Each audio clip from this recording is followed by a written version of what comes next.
السلام علیکم ورحمۃ اللہ وبرکاتہ۔ امید کرتا ہوں کہ آپ حضرات خیریت سے ہوں گے۔ ناظرین، تبلیغی جماعت کے بعض ساتھیوں کو یہ کہتے ہوئے سنا جاتا ہے کہ جماعت میں جانا ہی توبہ کی شرط ہے، تو کیا یہ بات صحیح ہے؟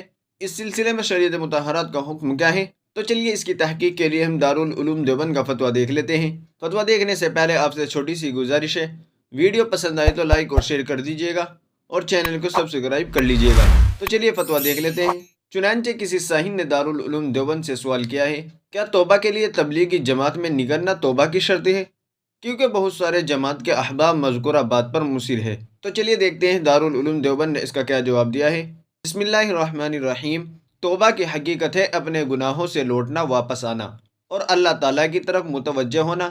اس کی 4 شرطیں ہیں۔ نمبر 1، توبہ کرنے والا اس گناہ کو بالکل ترک کر دے۔ نمبر 2، اس پر دل سے نادم اور شرمندہ ہو، آئندہ پختہ ارادہ کرے کہ اب ایسا گناہ کبھی نہیں کروں گا۔ نمبر 4، اگر شیطان کے بہکانے سے پھر اس گناہ کا ارتکاب ہو جائے تو جلد سے جلد توبہ کر لے۔ گناہ کو بالکلیہ ترک کرنے کے لیے کبھی یہ بھی مناسب ہوتا ہے کہ آدمی اس ماحول اور جگہ سے بھی الگ ہو جائے جہاں گناہ ہوا ہے، یا ان ساتھیوں سے بھی دوری اختیار کر لے جن کے ساتھ گناہ ہوا ہے۔